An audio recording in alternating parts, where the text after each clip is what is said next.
Hello, everyone, once again, and once again, welcome to Infinite Discoveries, where we explore world affairs, philosophy, history, the social and behavioral sciences, spirituality, arts, and culture with academics, scholars, activists, and visionaries.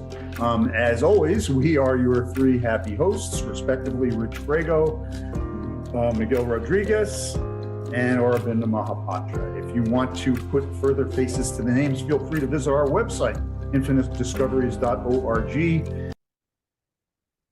Okay, welcome, Professor Ananta Giri to Infinite Discoveries.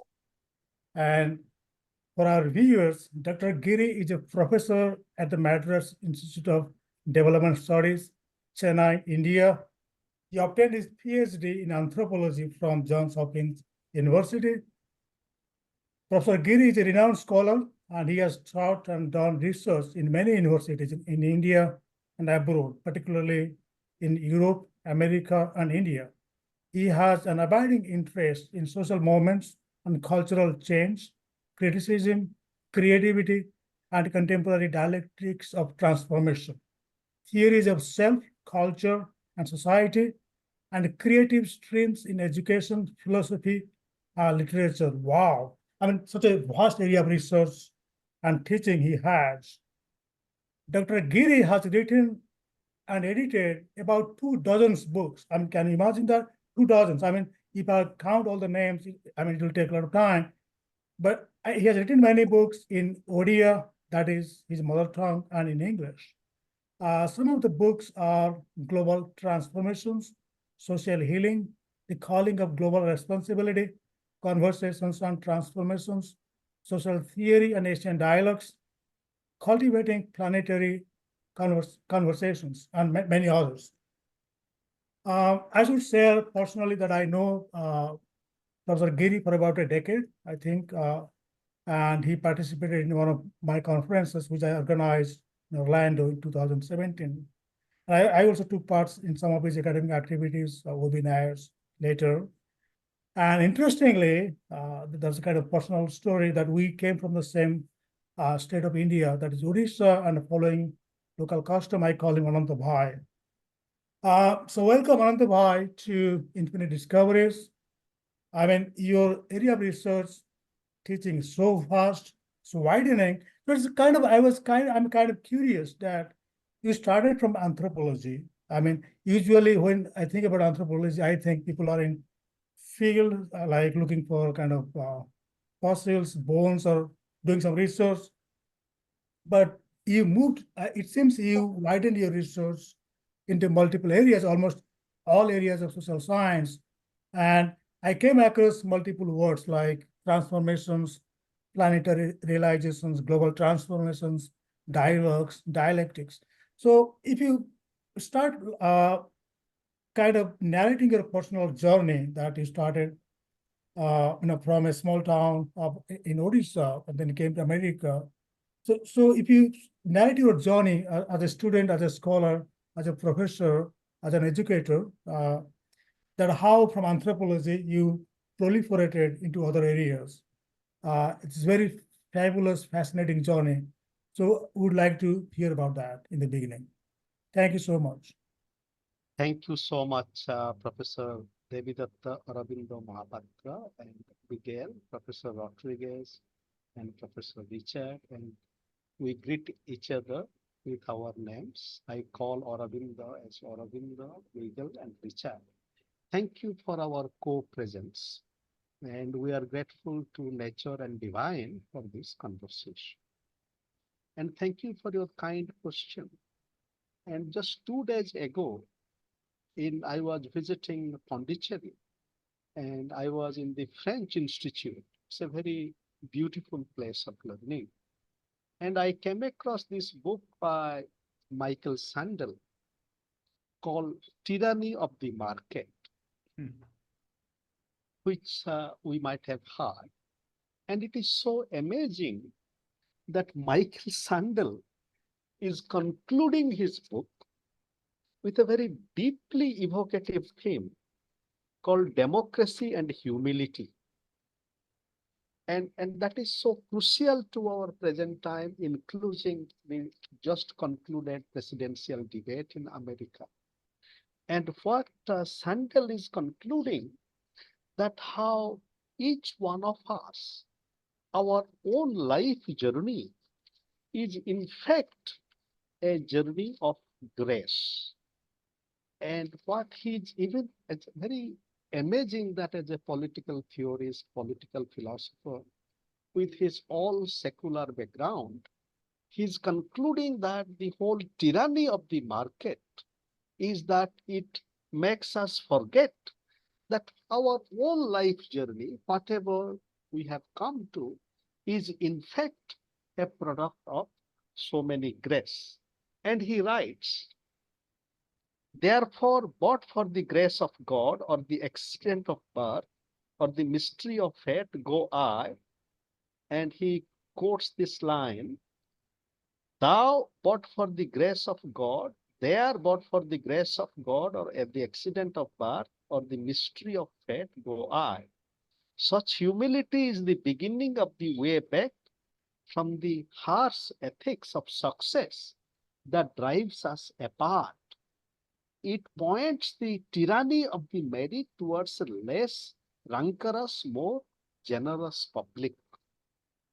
So what Professor Sandel, coming from this particular intellectual tradition, the tyranny of the market and the tyranny of the merit, it points us like each one of us, our life journey. We are voyager, we are traveler, and we also remember the great journey of another great servant of our world, Professor Fred Dallmayr, who was born in Warton, Germany, around 1928, and he breathed his last on June 5. A great, you might have read Professor Dallmayr.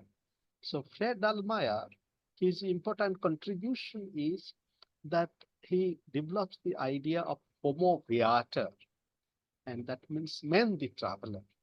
And that idea of the homo viator is that it is not that we are part of a predestined journey, we are with the journey.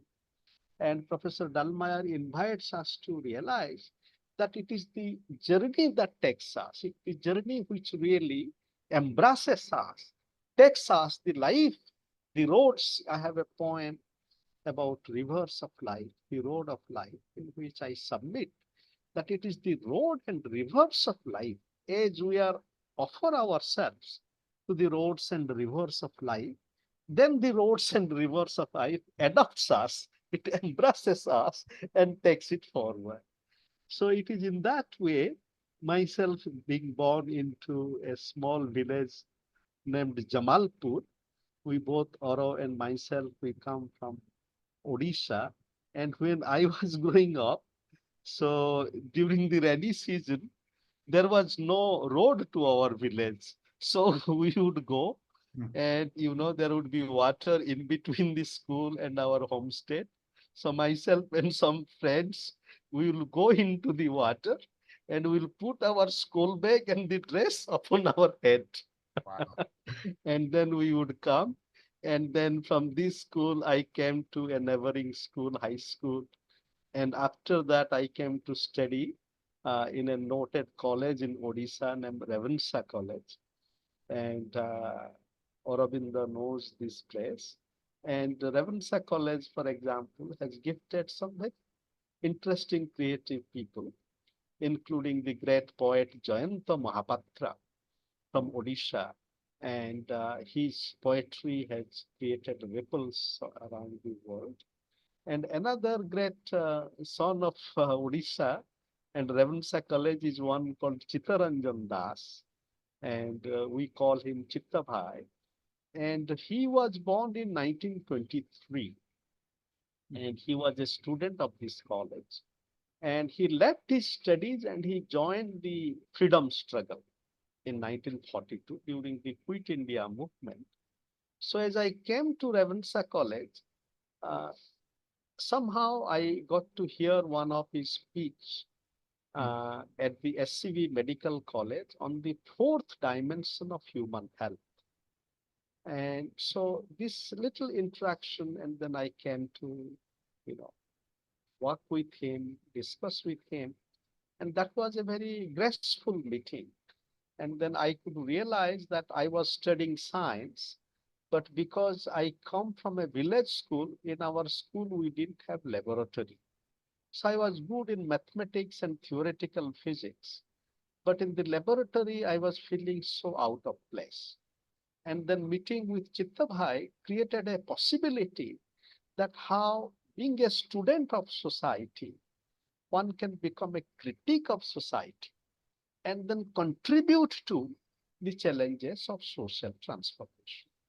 So after my intermediate science, I then switched to history and then sociology and economics.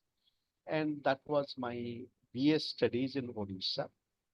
And then when my BA study completed, then I came back to my village and I wrote 3 postcards to Delhi, Mumbai, and Madras, requesting them what is the possibility for postgraduate study.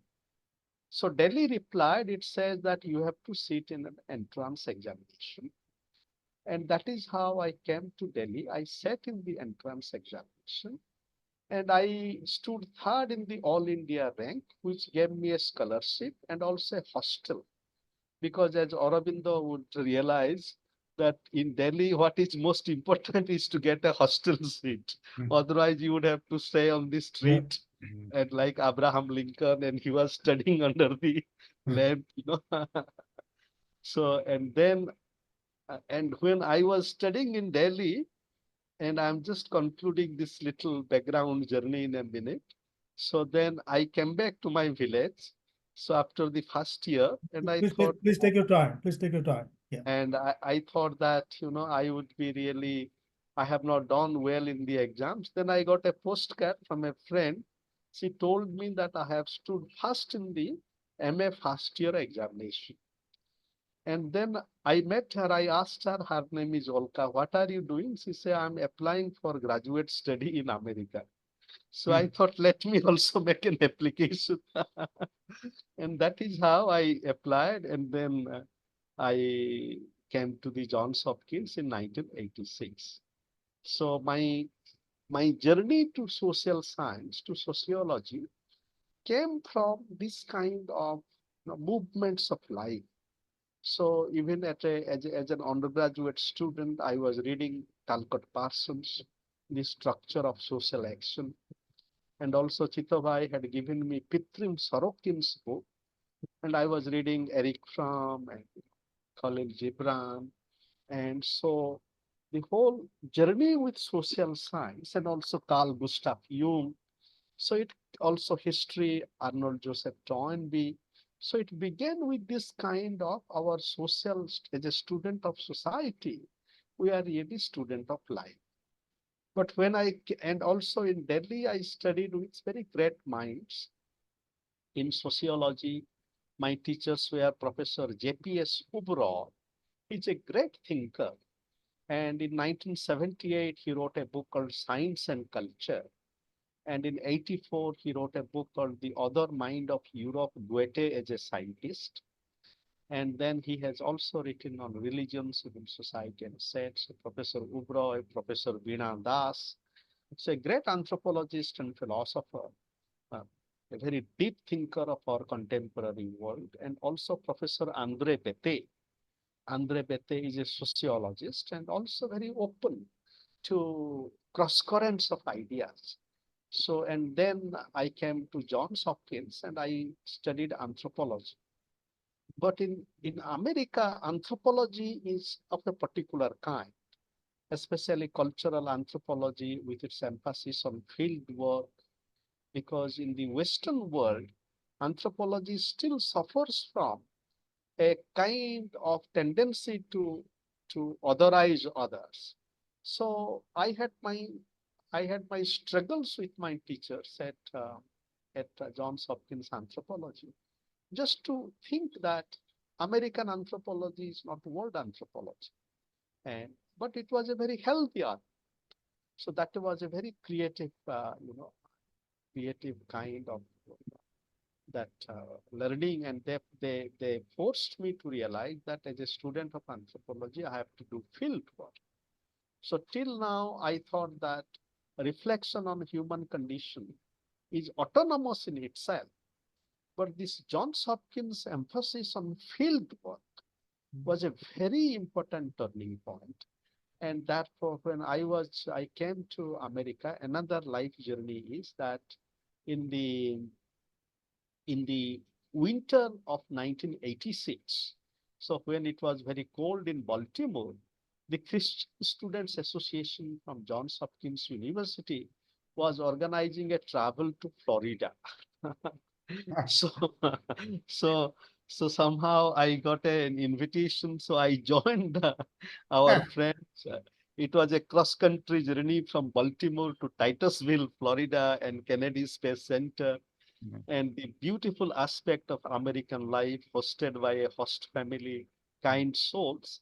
And every morning we will have beautiful benedictions by pastors coming from different parts. And I was particularly impressed by one pastor from Atlanta. And since the presidential debate happened in Atlanta, I have some affinity with Atlanta. So that is how, so his name is Bob. So I was so impressed by his sense of openness and generosity. I went on to request Bob that can I come with you instead of returning by bus to Baltimore? And he welcomed me. So I came with him and I stayed with him. And the next day, during breakfast, he asked me that you are a student of anthropology. So what would you like to study? I said that I come from India, but I do not want to go back to India to study castes and tribes, the familiar themes of anthropologists of India and from India. I want to study American society and culture. But I told him, I do not want to do a description of patterns of culture in American society, like how Americans eat, what is their dating pattern. I'm interested in social change. Then he told me from Atlanta that then you have two options. One is you can study Ku Klux Klan or you can study Habitat for Humanity. So I had heard about Ku Klux Klan. In fact, I had read about race in my study in sociology. And then I said that Ku Klux Klan is certainly not the option. And that reference to Ku Klux Klan is so significant because you know in contemporary American politics, without naming, one of the very important persons has a link with Ku Klux Klan, that genealogy. And it is a ever-present reality. And I asked him, what is Habitat for Humanity? He asked me, you do not know? I said, no. He said that then take a bus, go to Americus, Georgia.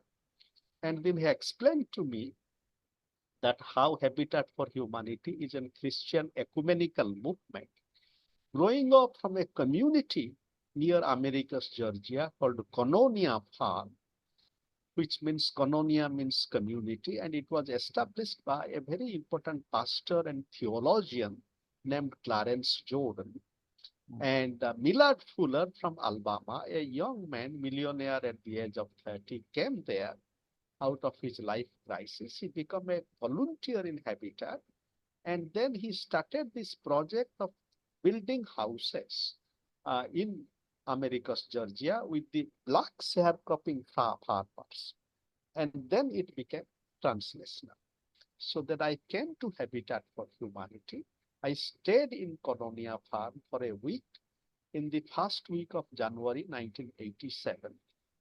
And Habitat also had the distinction of hosting President Carter as a volunteer.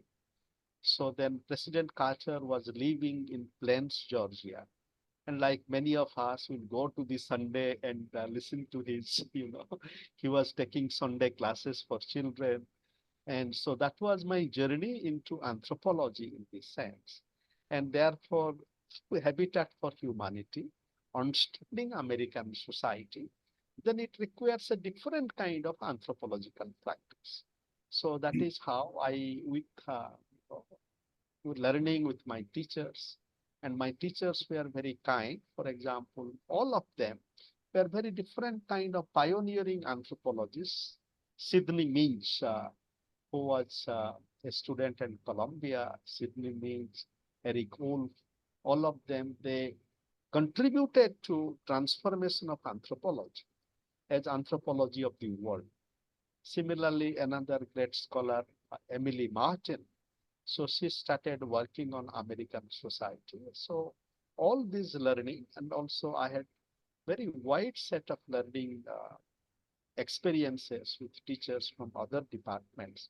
So it was a great learning being at Johns Hopkins. And that is how I I'm very grateful to life and to all my teachers and friends for what they have taught me through the process of life. So thank you. Thank you, Ananta Bhai, for this enlightening background.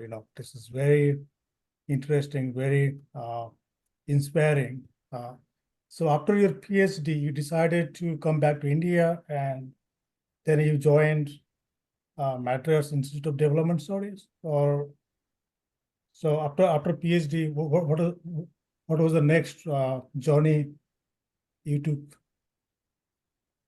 So life has been very kind in terms of always offering challenges to me, like to all of us, Yeah. So Life is full of challenges. Yes. and that way, therefore, the grace comes with challenge. Giving to myself, I had a lot of, I had a part of myself which wanted to be in America. But somehow there was some challenges. So I came back to India in 1990. So before submitting my PhD, and then I did part of my habitat field work in Andhra Pradesh and Kerala. And then I also started working. So in fact, I came back in 1990, and then I started working in India. My first work was as a project associate at the National Institute of Science, Technology and Development Studies in Delhi. And there I started studying science movements in India in 1990, and it was a field work. And this kind of field work also contributed to what Clifford Geertz, the great anthropologist, calls towards an ethnography of modern thought. Because in philosophy also, Pierre Bourdieu, and the great anthropologist who also has philosophy in his heart. So he offers a term called field work in philosophy. So what I have been very blessed to do is my study of movement, social, cultural, and also movements of ideas, beginning with habitat. But while studying habitat, I was also interested in their theology, their frames of philosophizing. So my study of science movement was also a great learning experience. And then which began with my study of Chipko movement in 1987. That is my first anthropological work. And after NISTATS, I taught in Jamia for a semester, and then came to GB Pant Institute in Allahabad. And again, it was a very open space. Then I could Just to add to that, so by the way, Jamia is a university in Delhi. It's called Jamia Millia Islamia, right? Ananta Bhai? Yes. Sorry to interrupt. No. And then this GB Pant Institute, and I joined in 1992. And there, for example, I followed a very important concern of mine, that I started writing a paper called The Quest for Universal Morality. And it was subtitled Jürgen Habermas, Aurobindo and Beyond. So that theme, that seed was planted during my work at GB Pant, because there I found Habermas's book called Moral Consciousness and Communicative Action, which had just come out in 1990. And when I read that, and what a profound experience it was, just to be, I was reading Sri Aurobindo yesterday or this morning, where Sri Aurobindo, in his The Secret uh, of the Vedas, in one line, he has a very beautiful sentence. I think it's a very inviting way thinking about our own life as a scholar or reading another scholar. What Sri Aurobindo writes, two things. One is logical coherence and pregnant succession.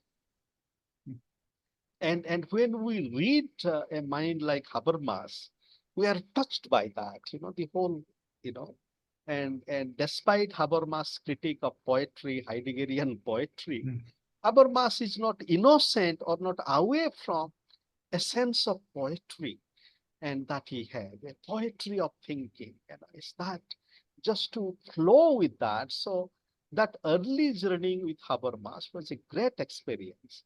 And that immediately also planted a seed that let us think together, Habermas and Sri Aurobindo.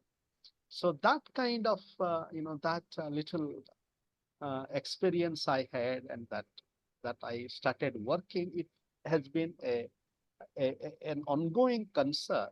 For example, in 2013, a book came out called Knowledge and Human Liberation. And in a way, it is a dialogue with Habermas, his knowledge and human interest.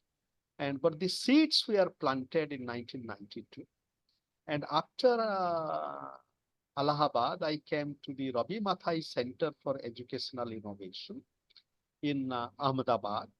And being in a management institute and having read Habermas, his idea of discourse ethics, so I was very keen to engage with the field of business ethics. And I did a theoretical and ethnographic work called Values, Ethics and Business, Challenges for Education and Management. Therefore, my initial journey has been always one side field engaged, like study of Chipko, study of science movement, study of Habitat for Humanity, also study of the way management educators and management practitioners, they think about and express their ethical dilemmas in their management, educational and business practice. Because to listen to ethical dilemmas of practitioners, I realized that both Aurobindo and Richard, you have also been concerned about ethics, Confucianism. But one important concern is this experiential dilemmas that we go through. That is very important to listen to, along with theoretical meditations on ethics. So then this study, and then after that, I came to Madras Institute of Development Studies. That too, in a very conjunctive way, if I can take just a little moment, because my time at Ahmedabad was coming to an end. So like many of us, I was thinking that I would have to join this street. And then I had come to Delhi for an interview at CSDS, which is a noted Center for Study of Developing Societies, which has a great thinker named Ashish Nandi. So I know him. And so he was kind of the decision-making person. And he told me, so when I was appearing from them, he said that, okay, you have come to appear our interview. Do you know the Madras Institute also has advertised for a position? I didn't know about it. So then at least Ashish Nandi, he, so that for his reference. So then I just wrote a letter to Madras Institute of Development Studies. And then the interview was on 16th of August, 1994. And as Aurobindo knows, 15th of August is the birthday of Sri Aurobindo. Yes. So I reached in Chennai, and then I rushed to Pondicherry to be with Sri Aurobindo on his birthday. And the next morning I came, and then I left after the interview. And so that is how I came to Madras Institute after defending my PhD thesis at Johns Hopkins in October 94. And when I came back, I also went to Atlanta Americus, Georgia to do a little bit more field work with habitat. And then I came back to Chennai in January 95, and that is how I started my journey with the Madras Institute. So, I mean, they're just saying in a proverbial way, the rest is history. I mean, I mean, that's the job you are for the last, I think, 30 years, Ananta Bhai, right? Last Yes, 30, yes, yeah, 30 yes, years. yes, yes. So thank you again for a very interesting story. So I invite my colleagues, maybe Rich or Miguel, you want to ask something? Yeah, I mean, gosh, I have a million things to ask. I mean, you're sort of Professor Giri, you're kind of an embarrassment of riches when it comes to scholarship, because your purview is so wide and holistic that and your ideas you just draw from so many thinkers and disciplines and great books and themes that it's hard to restrict myself to one question. Things were popping up all the time you were talking. But I guess so. Maybe I guess a good general question that I was sort of inspired to ask from what you've said is it just seems as though, and maybe this is due to the fact that you come from this anthropological background to begin with, that also encompasses by your design so many other fields of thought. You seem to have a very holistic focus in your research on sort of sources of, at least this is the way I'm perceiving it. And when I read your CV as well, it seems to be this general focus on sources of perhaps universal morality that seems to be of interest to you from various places, right? Philosophy and the social sciences and everything else from various cultures. So I guess, I mean, how would you describe, and again, I'm curious because again, I've been corresponding with you about this project on one of your many, but the one I've been talking to you, focused with you on, is this notion of the poetics of unstereotyped selves. And I'm wondering, how would you describe the trajectory of all this scholarship that you've done that has led to, in particular, that area of thought, that theme, and perhaps your theme of planetary oneness as well? I'm just interested in those recent, because that seems to be the focus of your recent research. Thank you, Richard, so much. Like holistic or wholeness. Now, wholeness also has an experiential dimension that each one of us, that as we live in our many parts, but our living in parts also with a little bit of attentiveness always brings us to many kind of relationality. So with just a little bit of attentiveness. So therefore, this my interest in many parts, many connections emerges out of that. The second thing is that as students or as scholars, and that is how we are produced in the modern world. We are produced in the modern world as disciplined disciplinary beings. Yeah. And of course, some intellectual cultures, like American intellectual culture, those create a space for acceptance so that those people who transcend disciplinary boundaries, they are also listened to. American intellectual culture has a space for that. And I think the world, has to acknowledge the great contribution of American intellectual culture for that. But at the same time, like all institutional cultures, American academic institutional culture, like any other institutional culture, is also still operating with a disciplinary mode, still. Yeah. But there is a lot more possibility for interdisciplinary transactions there. That's interesting. So, but having studied in at Johns Hopkins, where that was kind of, though my teachers were much more disciplinary than myself, Yeah. but understandably, they grew up in a different space, 40 years ago, 50 years ago, but they were not necessarily kind of annihilative of the idea. Because what happens that in many intellectual cultures, that as teachers, we kill these students, and that happens everywhere. So therefore, this kind of interdisciplinarity.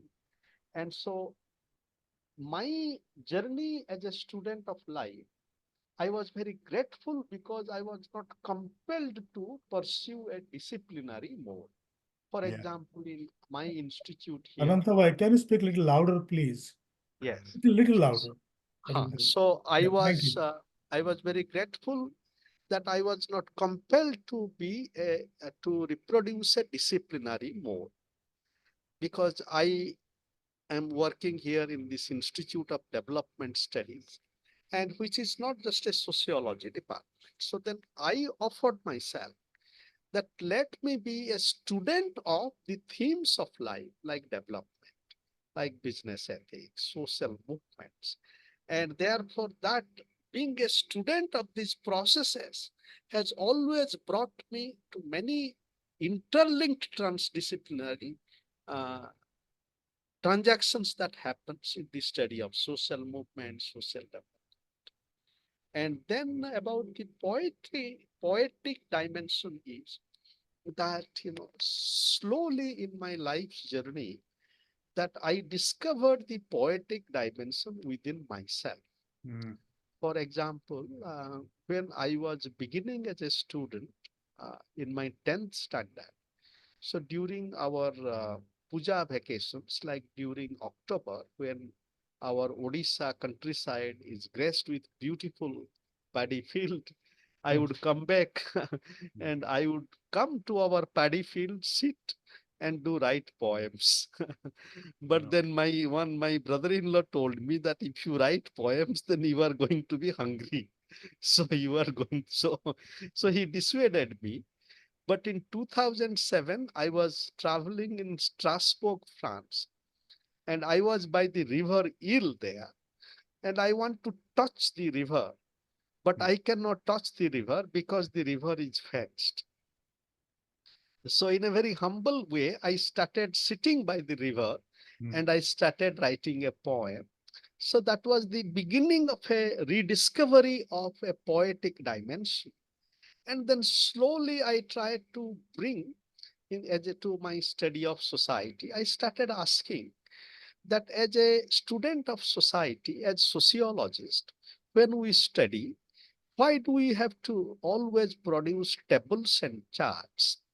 Why can't we also describe our sociological description also with poetry? Now, is it written by God? Now, is it written by any Bible of scholarship that modern sociology has to express through quantitative charts, and it does not have to refer to the poetic at all? No. So it is the kind of orthodoxy that we have created, and that orthodoxy has really, it has been very unfair to human experience.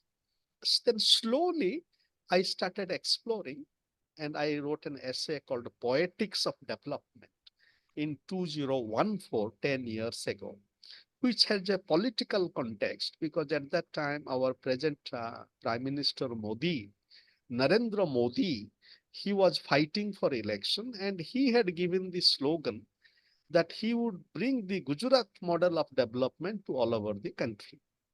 And we realize after 10 years that how all these were not very. So now nobody talks about development at all.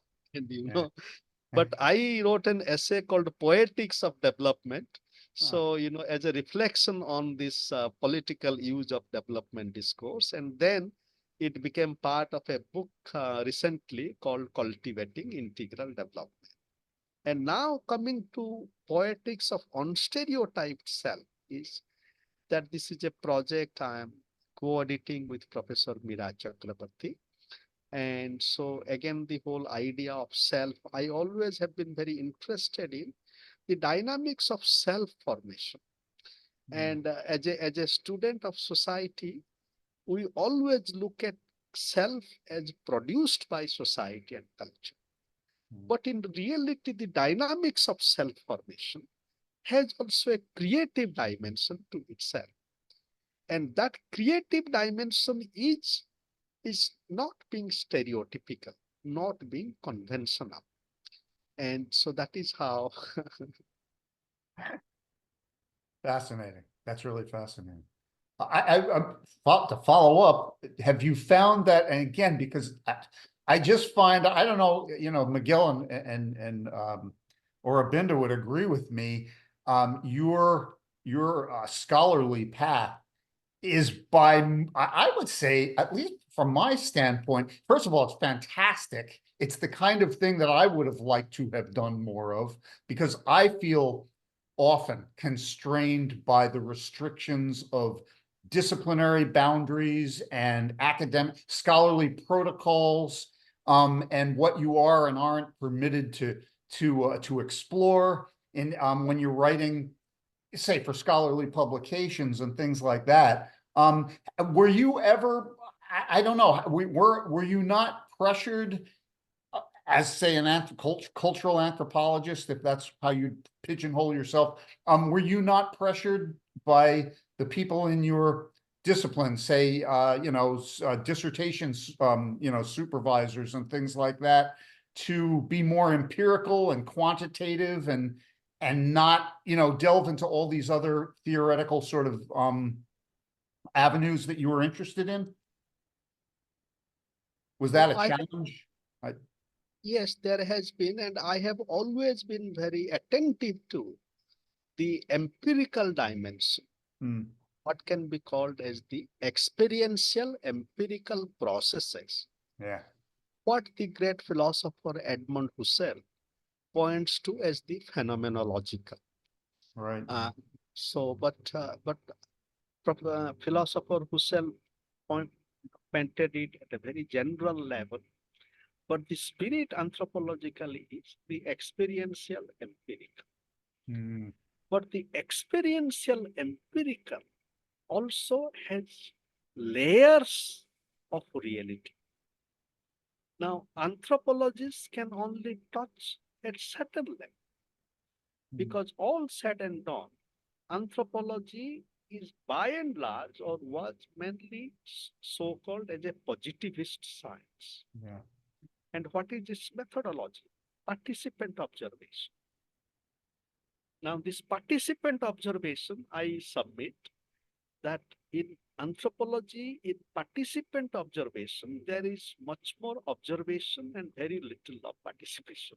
Yeah. And because it is again with observation, the eye, the panopticon, and this is the eye of the judgmental eye. And like our reading of the presidential debate, that Yeah. it is a judgmental eye, EYE, and a judgmental eye without really taking into consideration human fragility. That each one of us, let us put ourselves, like if I were at the age of 82, 81, how would I do?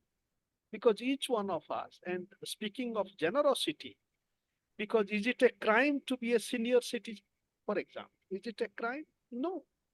Alternatively, if we are thinking about, and but coming back to the point is that this is whole anthropology, and today modern world suffers from the limits of the panopticon in that sense.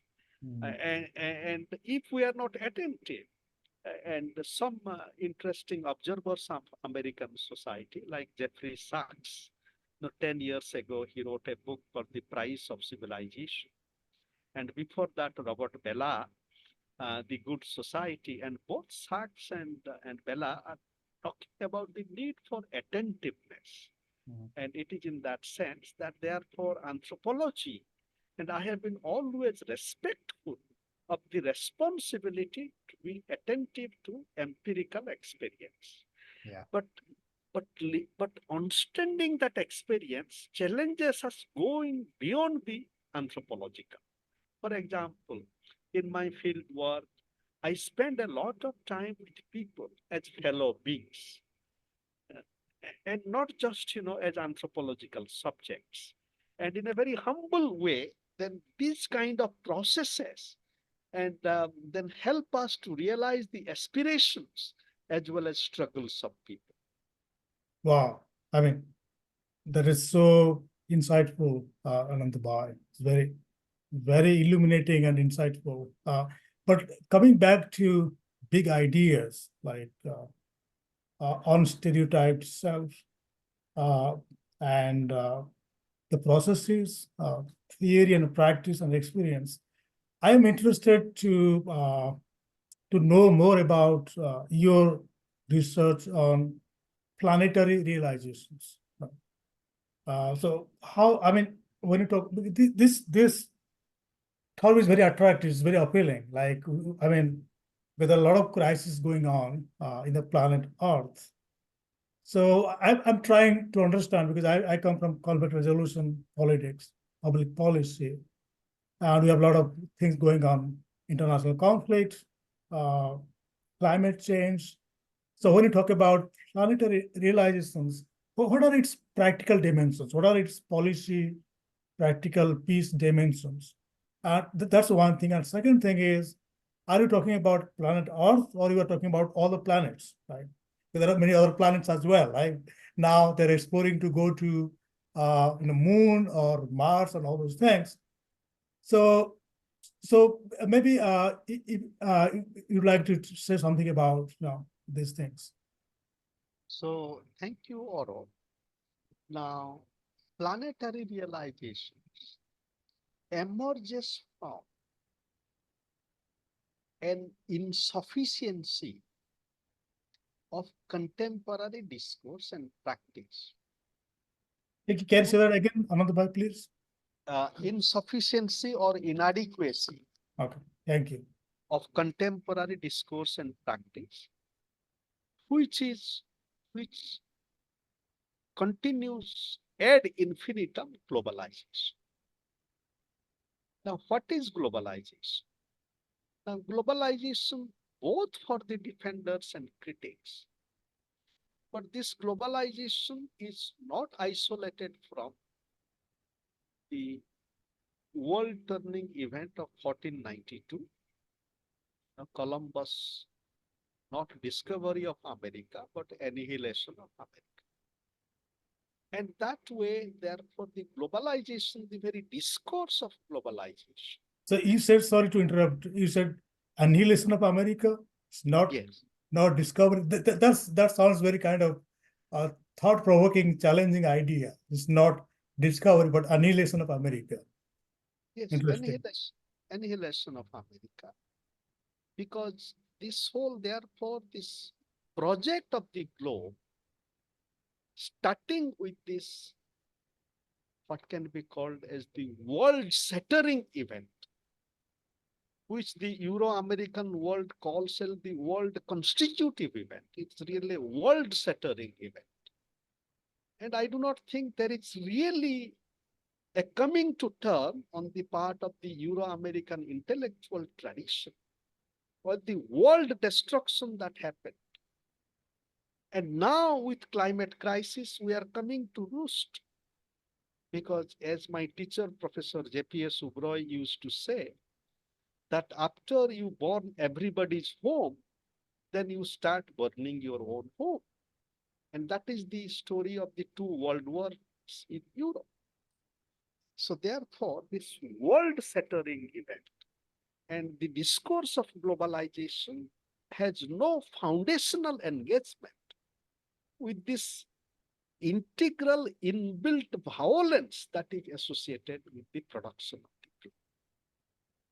But having said that, still our contemporary world is a reality, but people who are with our world from many different parts of the world, we are not beholden, despite the annihilation that has been done by this World Annihilation Project, beginning with 1492, then colonization of the world. We are not still beholden to that. We are still breathing, and therefore the whole discourse of planetary realization is an invitation for us to go beyond the discourse and practice of globalization, and just to realize that wherever we are with our Mother Earth in our own ways. We are born in our world with our Mother Earth. And this fact of existence has a locality, it has a dimension of localization. And that also has many dimensions of translocalization. So therefore, the whole idea of planetary realization or planetary existence is like Gandhi's idea of concentric circle. It is very immediate, first of all, beginning with realizing that we are born with our land and culture and languages. In a way, coming back to American politics, that despite all the challenges, there is a yearning for localization in this sense, that how do we really, nurture our local space in America, local job, local cultures, and today all over the world that is coming out. And therefore, this whole planetary realization is part of our integral experience of being born with our locales. But because we are born in the locale, that does not mean that we are bound to that locale. So therefore, planetary realization has dynamics of roots and routes. I have edited 2 volumes on cross-fertilizing roots and routes. And in terms of our journey as a participant in planetary realization, in the sense that each one of us as human beings, we can always be more conscious about the place we are born, the language that we are born with, because today another challenge, this whole part of the annihilation project is the annihilation of languages today, that many languages are dying. So it is not a fatalism. Like in a humble way, I write in Odia, Ora also writes in Odia, he can write in Odia. The point is that each one of us, now in Spanish and in Italian, in Chinese, because world language is not just English, or there are varieties of world languages. So therefore, our own locality, and secondly, that we also have to be bearers of translocal knowledges. For example, in the Indian context, what planetary realization means, that Odia, Bangla, all these languages, how as a person, to what extent I can become bearer of many languages and thought. And therefore, this is my practice as a person belonging to the path of planetary realization. As, for example, during our nation state movement, we developed an idea of citizenship. And that citizenship was a calling for us. Everybody didn't feel as a citizen. It was a calling. Even still it is a calling. From Frenchman to France, I think, remember, there is a book on this subject. Similarly, we have to develop this idea of planetary being as an invitation we practice. But much more important is as a student of planetary dynamics, very quickly 2 things. One is our philosophical practice, our epistemologies can cultivate conversations. Therefore, the idea of conversations across borders. So one heuristic would be that whatever we are studying, so let us open itself, like you have done with Confucianism and Gandhi, And about public policy, maybe I would elaborate a bit after listening to your thoughts. So I was listening attentively to your insightful reflections.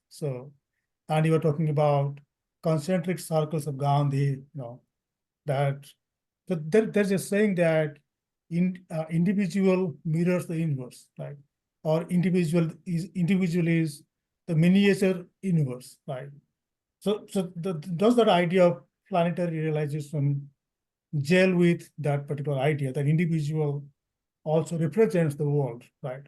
That's one thing. And second thing is, uh, there's a huge movement, perhaps you know that about, it's called World Federalist Movement, right? And they talk about ideas of global citizenship, right? So like I met one individual at Columbia University in 2008. I think his name is Gary Savers, if I remember correctly. He had a passport, it's called World Citizenship Passport. And he gave that passport to Jawaharlal Nehru, he gave it to Albert Einstein. So basically the idea is we are citizens of the globe, not a particular country, particular locality.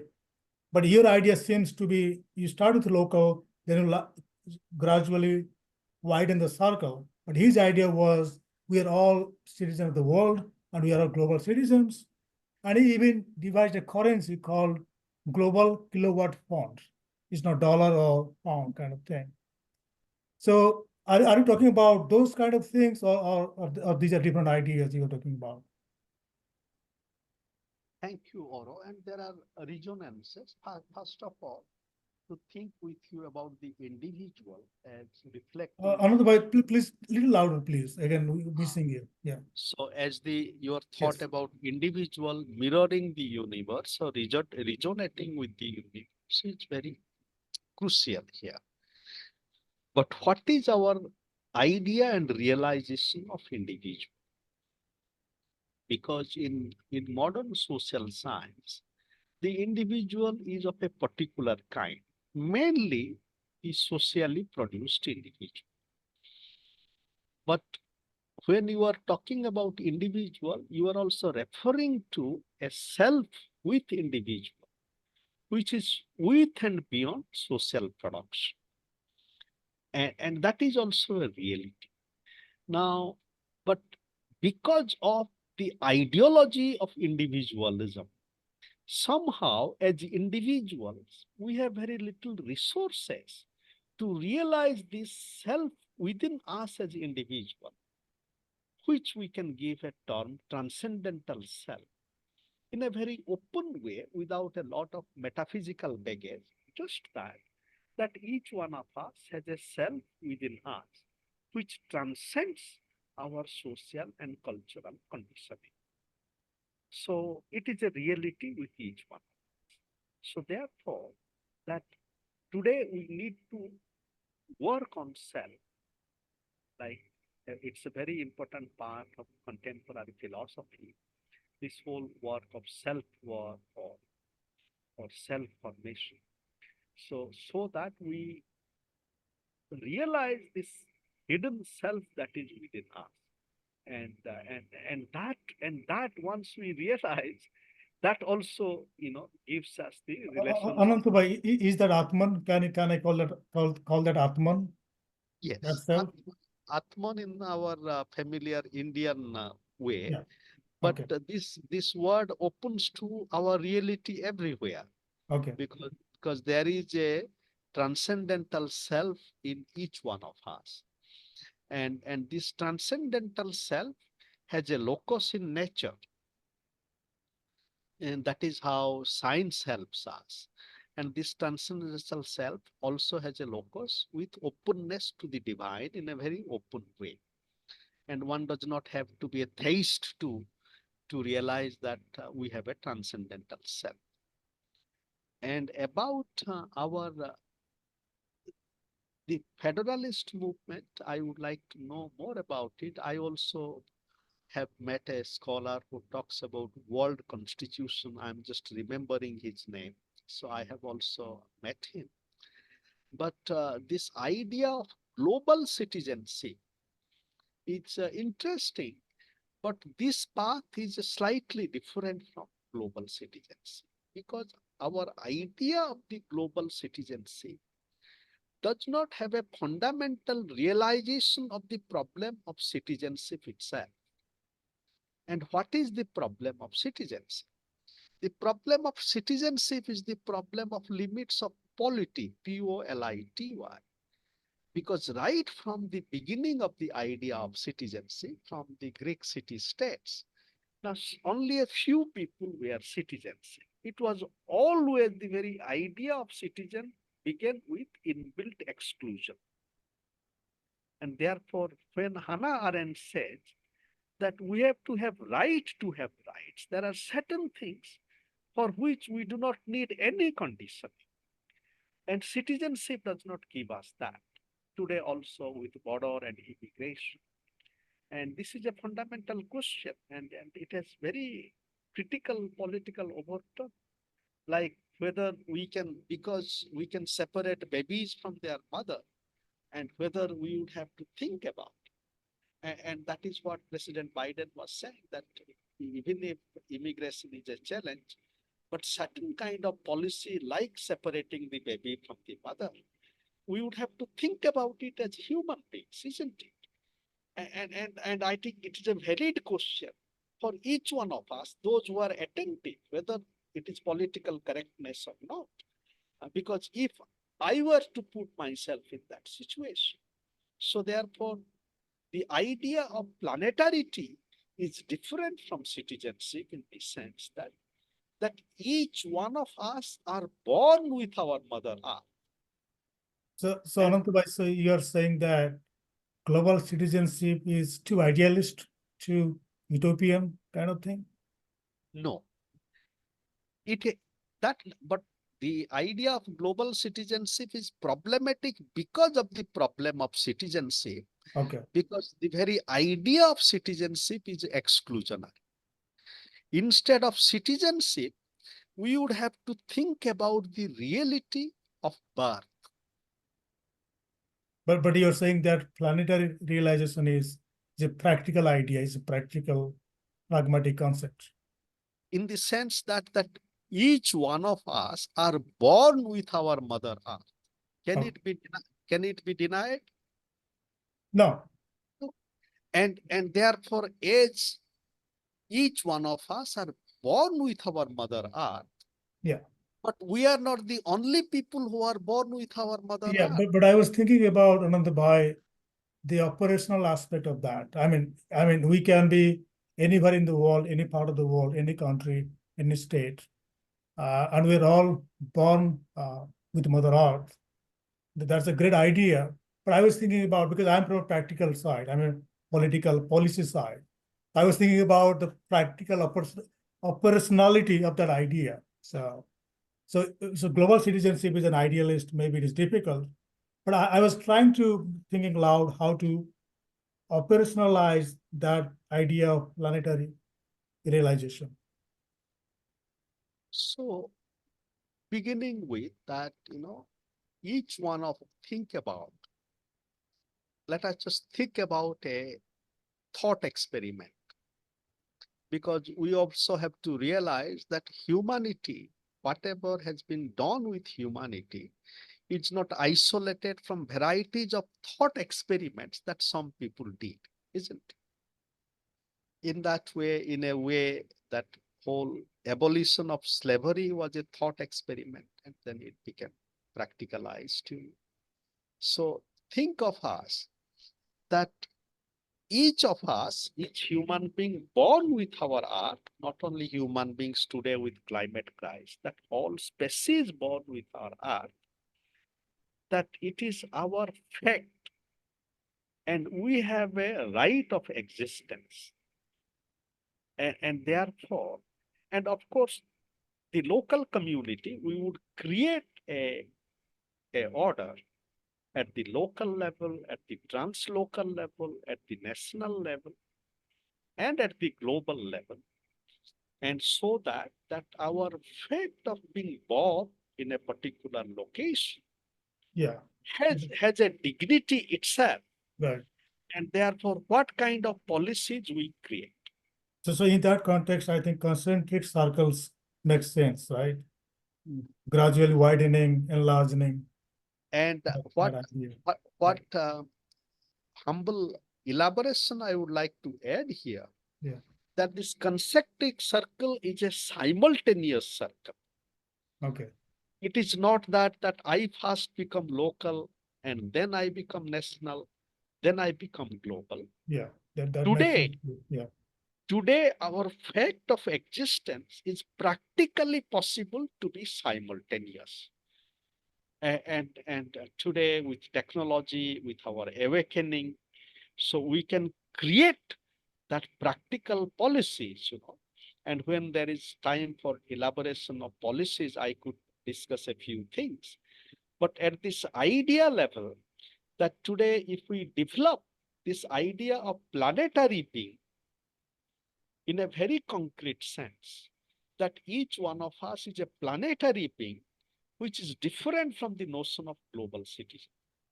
Because the idea of the global citizen, what is that? It is reproducing uncritically the notion of the globe. And now we realize this idea of the globe is not isolated from the world destruction of 1492. And secondly, it is not, it does not realize the limits of citizens. Yeah. Interesting. Along those lines, really quickly, I don't want us to run out of time. But I just wonder too, if to some extent the concept sort of citizen carries in a sense too much restrictive traditional Western nation state sort of baggage with it to accommodate the kind of holistic, using that word a lot, but the kind of holistic world encompassing view that Professor Giri is talking about. And sort of along those lines, I was also going to ask myself really quickly, I worry that the idea of a selfhood connected in this interplanetary way might be much more difficult to graft onto the traditional Western conception of selfhood than maybe other cultures, particularly, maybe coming from the intellectual history of India or Asia in general, just because Western selfhood, like citizenship, seems to assume almost this notion of the sort of isolated, atomized, individuated self that is first and foremost this isolated being or ego, and only secondarily part of a wider matrix of relationships. Does that make sense?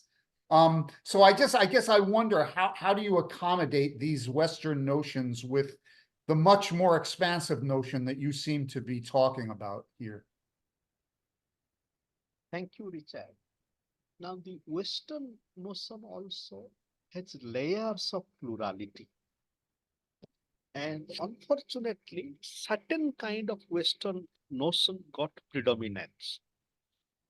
But for example, the Romantic movement in the West, and also the tradition of Goethe and the spiritual tradition of West. True. Let us not forget. Yeah, that's true. Because the spiritual tradition of West is also reality. Yeah. And that spiritual tradition is constituted by not only the Abrahamic traditions, Right. and not only Judaism and Christianity, but also Islam. Sure. And Islam was in Andalusia, and then and then the kind of dialogue it has happened. And then if we look at the kind of conversation between American transcendentalists and the Vedantics, Yes. Thoreau and Emerson from here and in Germany. And therefore, the Western, as Charles Taylor writes in his Sources of the Self, Yeah. that the West also, despite the onslaught of a very narrow vision of modernistic self, Yeah. there are layers of reality within Western tradition that because our brothers and sisters in the West are as much human beings like Yeah. That's true. That's true.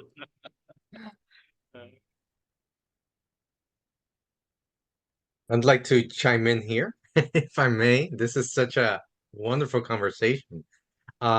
We don't have much more time left, but I definitely want to get a question in. for Ananta.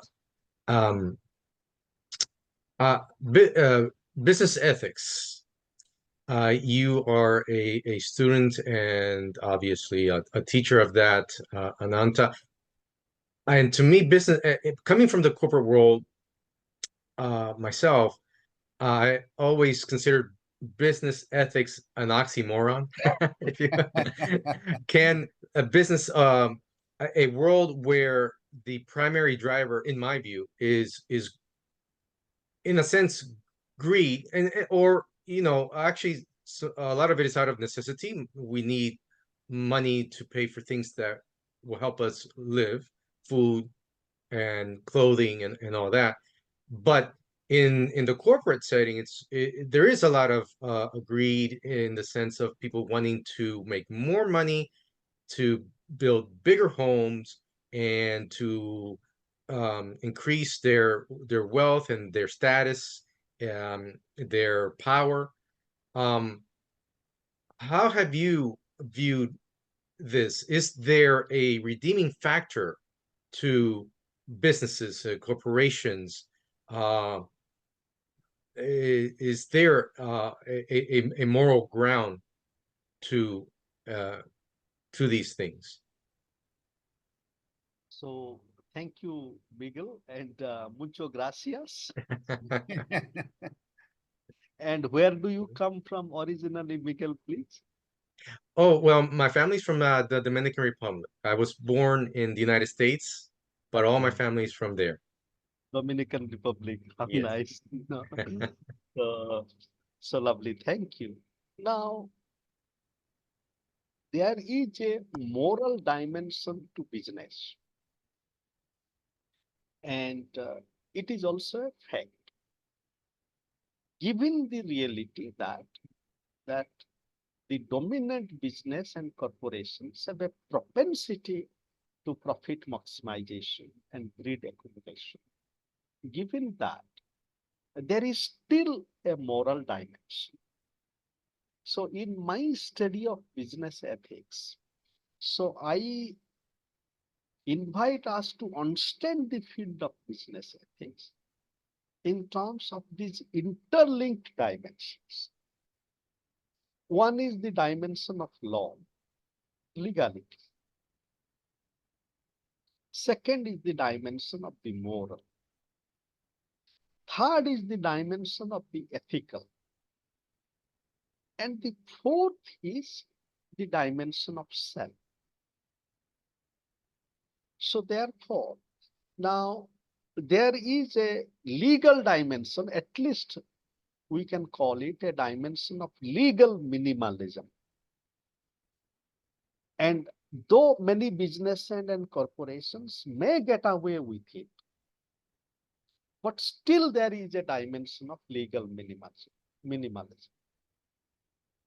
And we saw that even this legal minimalism, at some point, it holds everybody accountable. Now, whether it is a former president, in some sense, or whether it is the son of an existing president, or whether it is the corporation. So therefore, we would have to understand business ethics, at least from the point of view of legal minimalism. But then ethics is not just that. Within the business and corporate world, there are many kinds of practices taking place. Some are more ethical than the other. Some are more ethico-moral. So we would have to document these kind of practices. So my journey with business ethics in terms of this kind of heuristic tasks, what is happening. Then the third thing is to create a new possibility, because we are all limited by our language. Because all said and done, that how a different world is possible if we do not sing songs with a different language of a different world, isn't it? So therefore, the relationship between language and reality, language and politics is such So in a very humble way, so I am now thinking of this idea of corporate spiritual responsibility in the sense that we are used to the notion of corporate social responsibility, and which many of the time it really, it takes the same familiar path. Much of it is just rhetoric, and but still, then how can corporations also, as many American scholars have told us, that a corporation is not just a profit maximizing. For example, the distinction between shareholder and the stakeholders. It's a very important distinctions by American business thinkers, building on Milton Friedman and the critique of that. So what I am proposing, that can the corporation also, first of all, this very idea of a corporation as a legal entity. Now, this legal perception of the corporation as a legal person, then we would have to take it to its logical conclusion that any idea of the person by itself, it has a legal dimension as a transcendental dimension. But we have so far worked with the idea of corporation as a legal person as a fiction. But today it is high time that we would have to go beyond this fictionalization, at least say. And then if the corporation is a person, then what is its transcendental dimension? So I propose that one indispensable transcendentality of a corporation in the face of the climate change is nature. And in tune with the discussion about planetarity, one practical step is that any corporation being located in any part of the world, the first element that the corporation has to work with, what is the local economy, what is the local texture, local ecology, isn't it? Now, this kind of disembedded legal person idea that we have, it is no longer tenable.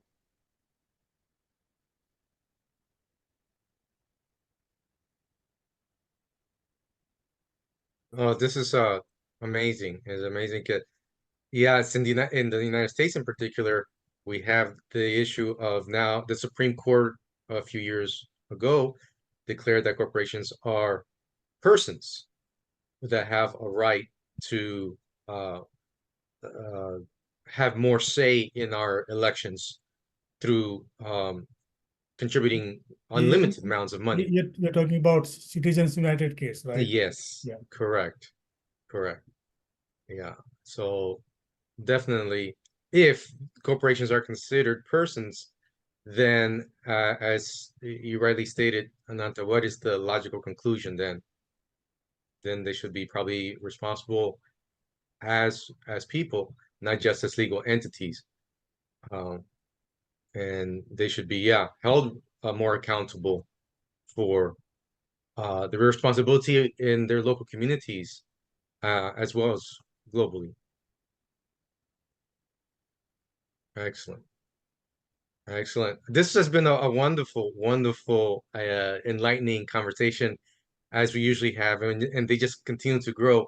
And we are near the end. We are um, almost an hour and a half into this, and if anyone wants to say anything else before we close, please. I'll just take one couple of seconds. Mhm. Just thank you, Anant Bhai, for coming, for enlightening, for inspiring, for philosophizing, for moralizing. I mean, for bringing so many things to the table. So we are all, we call our organization Infinite Discoveries. This is kind of another great discovery for all of us. So thank you for coming, and I hope we'll have more occasions to interact. So thank you so much. Thank you, sir. Thank you. Absolutely, absolutely. Thank you. Any final words, Ananta? Yes, and with respect, if it is okay, so I would like to hear a minute from each one of you, a kind of, and then I would present a small poem. So Ah. Maybe Richard, some thought from you, please. One. About the nature of the discussion so far?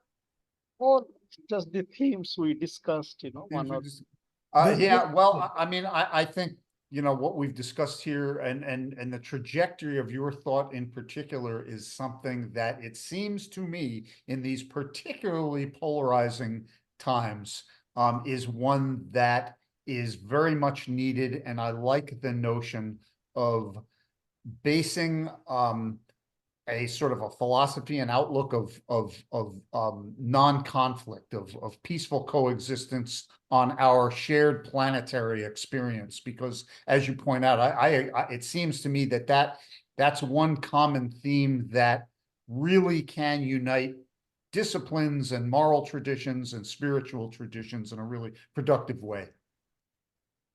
thank you. And Oro, please. Oh, thank you. I mean, I was listening from the beginning. I was enjoying. It was really, I mean, to use an American language, it's cool and fun experience for me. I'm still kind of struggling. So the idea of, I mean, it's a good idea of planetarity. I mean, to be honest, I don't know much about it. Now I know something about it from you. So the idea of planetarity, global citizenship, conflict resolution, crisis in our contemporary world. So I was kind of trying to negotiate, navigate all these great ideas. But for me, I would say, honestly, it was a great learning experience to listen to you. And I'm hoping to listen to you more in the coming days. So thank you so much for coming. Thank you. And Miguel, please. Yes, also on that note, I was very encouraged to hear about your thoughts on citizenship, particularly how, and also I believe it has evolved the concept. We were once subjects, right? We had kings and queens rule over us, and then the notion of, as Richard correctly pointed out, nation state, when that came about, the French Revolution in particular, we came up more with the notion of not subjects but citizens. And now I think we're taking it on, evolving it to your concept, Ananta. And as I've heard said before, that you don't see borders from space, and with the realities of climate change and everything, it's affecting everyone, every country, and we together have to come up with a solution. We cannot come up with a solution individually or as nations, but as a global community.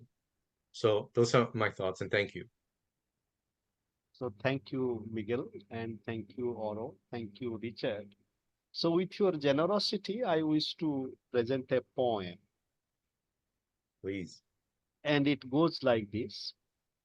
Field, not only studying field study and field experience, but experiencing oneself as a field.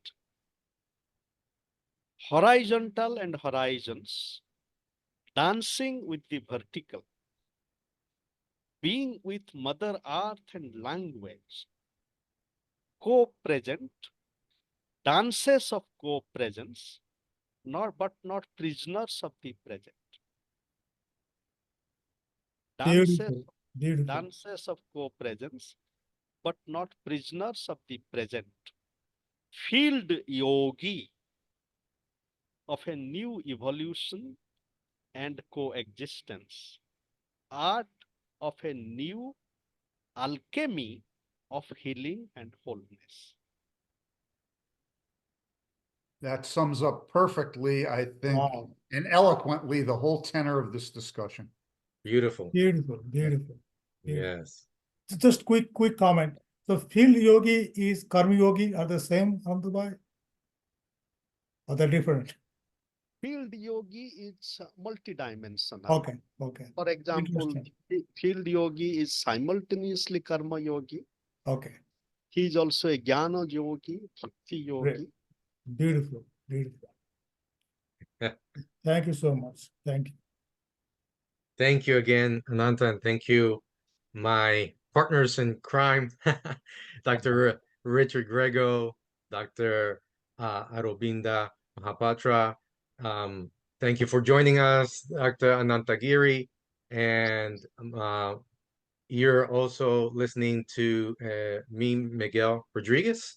And if you liked what you saw and heard, please like and subscribe and join us on the web at infinitediscoveries.org. And always remember to ask yourselves, do you have your ID? Infinite Discoveries? Well, with that, I wish you all good rest of the day, and until next time, bye now. Bye-bye.